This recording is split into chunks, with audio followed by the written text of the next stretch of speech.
Hello bachcho, let's see this question. The question says, in a plane, a set of 8 parallel lines intersects a set of n parallel lines that goes in another direction, forming a total of 1260 parallelograms. Find the value of n. Clear? देखिए यहाँ अगर हम बात करें question में क्या बोला गया, सिंपल हमारे पास 8 पैरेलल लाइंस है, ठीक है। ये 8 parallel lines another n parallel lines जो अलग डायरेक्शन में चल रही है उसके साथ इंटरसेक्ट कर रही है और 1200 ये ऐसा बोले 1260 पैरेललोग्राम्स फॉर्म कर रही है। तो हमें क्या करना है, n की वैल्यू फाइंड करनी। तो सबसे पहले हम बात करें पर की कंसेप्ट की। तो की कंसेप्ट में हम देखने वाले हैं एनसीआर का फॉर्मूला, ठीक है। NCR mean N different things में से आर थिंग्स को सेलेक्ट करने के नंबर ऑफ वेज। तो इसका फॉर्मूला होता है हमारे पास n factorial upon R factorial into n minus R factorial, ठीक है। अब देखिए यहाँ हम बात करें क्वेश्चन के अकॉर्डिंग, ठीक है। तो यहाँ क्या होगा हमारे पास, जो टोटल नंबर ऑफ पैरेललोग्राम्स है ना, नंबर ऑफ पैरेललोग्राम्स ये कितना गिवन है, नंबर ऑफ पैरेललोग्राम्स जो हमें गिवन है यहाँ पे ये है 1260। क्लियर? अब देखिए हम बात करें, हमारे पास एक तो 8 पैरेलल लाइंस है और अनदर सेट किसका है, n पैरेलल लाइंस का।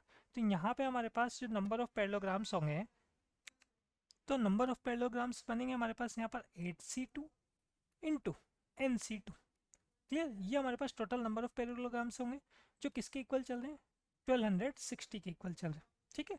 अब देखो अभी हमने क्या किया था, की कंसेप्ट में फॉर्मूला देखा था एनसीआर का, वो फॉर्मूला में अप्लाई कर लेंगे अपन।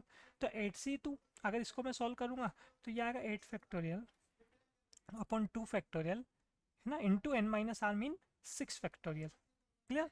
ऐसे nc2 को अगर मैं सॉल्व करूंगा फॉर्मूले से तो n फैक्टोरियल, या ऐसा बोले हम n factorial upon R factorial into n minus R factorial, ठीक है। ये किसके इक्वल चल रहा है हमारे पास, 1260 के। इसको और मैं सॉल्व करूँ यहाँ से तो फर्स्ट जो वैल्यू है ये आएगी हमारे पास 28, क्योंकि 8 इंटू 7 रिमेनिंग रहेगा न्यूमरेटर में और डिनोमिनेटर में 2 रहेगा। तो 4 इंटू 7 कितना बनेगा, 28। ऐसे अगर मैं सॉल्व करूँ यहाँ पे सेकेंड पार्ट जो हमारे पास चल रहा है, ठीक है, इस सेकेंड पार्ट को अगर मैं सॉल्व करूँगा तो ये कितना होगा हमारे पास, ये हो जाएगा हमारे पास सिंपल n माइनस 1 अपॉन 2, ठीक है, 1260। अब देखिए यहाँ से आगे अगर हम कंटिन्यू करेंगे तो 1260 में जब मैं 28 से डिवाइड करूँगा तो ये कितना आएगा हमारे पास, ये आएगा 45। 45 को अगर मैं 2 से मल्टीप्लाई कर लूँगा तो हमारे पास कितना हो जाएगा, 90 हो जाएगा। तो यहाँ हमारे पास n इंटू n माइनस 1 ये आ रहा 90। क्लियर? तो n square minus n minus 90 equal to 0। इसके फैक्टर्स अगर हम करेंगे तो n माइनस 10 और n प्लस 9 ये फैक्टर्स आ रहे हैं।